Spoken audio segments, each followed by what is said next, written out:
Doctor BR Ambedkar Konaseema జిల్లా రాయవరం మండలంలోని గ్రామాలన్నీ సంపూర్ణ పారిశుద్ధ్యంతో ఉండాలని, అందుకు పంచాయతీ కార్యదర్శులు, సిబ్బంది ప్రజలకు అవగాహన కల్పించాలని ఎంపీడీఓ ఎన్ కీర్తి స్పందన పిలుపునిచ్చారు. పంచాయతీరాజ్ కమిషనర్ ఆదేశాల ప్రకారం క్లీన్ అండ్ గ్రీన్ స్వచ్ఛ రాయవరం కార్యక్రమాన్ని నిర్వహించారు. ఈ కార్యక్రమానికి సంబంధించిన వివరాల్ని ఎంపీడీఓ ఇమేజ్ న్యూస్ కు వివరించారు. గ్రామ సర్పంచ్ చంద్రమల్ల రామకృష్ణ, ఎంపీపీ నౌడు వెంకటరమణ, రాయవరం గ్రామ అభివృద్ధి కమిటీ చైర్మన్ ఉండవల్లి రాంబాబులు స్వచ్ఛ రాయవరం కార్యక్రమంలో పాల్గొని చెత్తను ఊడ్చి ప్రజలకు అవగాహన కల్పించారు.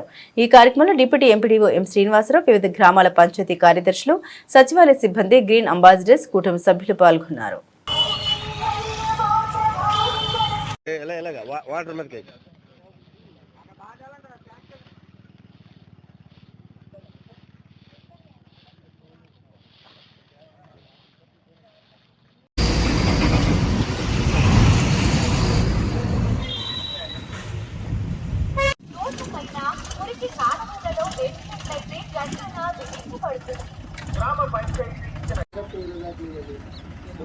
మన బండి పంచాయతీ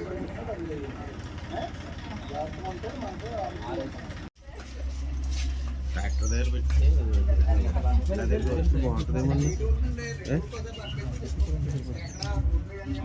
కూరగాయలు పప్పు అలాంటివన్నీ భూమిలో కలిసిపోతాయి. అలాగే గ్లాస్ ప్లాస్టిక్ అలాంటివన్నీ ఇంకొక దాంట్లో వేసి సపరేట్గా చెత్త పట్టించడం. బయట కాల్లోనే బయట చెత్త వేసి చెత్త కంపల్సరీ 2 రోజులకు ఒకసారి మీకు వస్తుంది.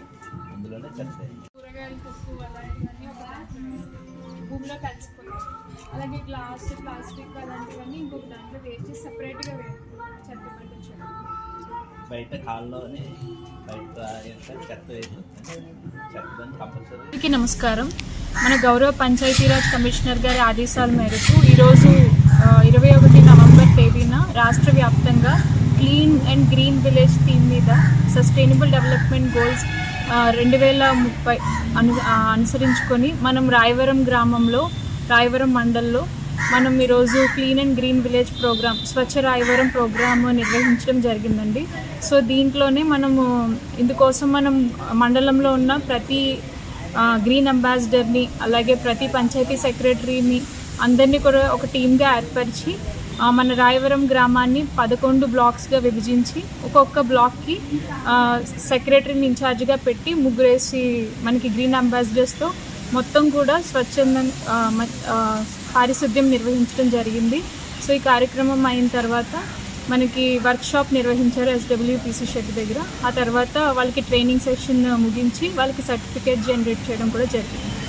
దీని ద్వారా మనకి రాష్ట్ర వ్యాప్తంగా మనకి పచ్చదనం పెంచి ప్లాస్టిక్ వ్యర్థాలని వీటిని కూడా మనం తగ్గించుకొని ప్లాస్టిక్ రహిత జీవన విధానాన్ని కూడా అవలంబించాలని కూడా మనము వాళ్ళకి ట్రైనింగ్ సెషన్లో కూడా అవేర్నెస్ జనరేట్ చేయడం జరిగింది. అలాగే డోర్ టు డోర్ కూడా మనము తిరిగి ప్రజలతో కూడా మాట్లాడి వాళ్ళు ఇలా తడి చెత్త పొడి చెత్త విభజించి ఎప్పటికప్పుడు వాళ్ళు ఈ గ్రీన్ అంబాసిడర్కి చెత్త అందించే విధంగా వాళ్ళకి అవగాహన కూడా కల్పించడం జరిగింది. Thank you.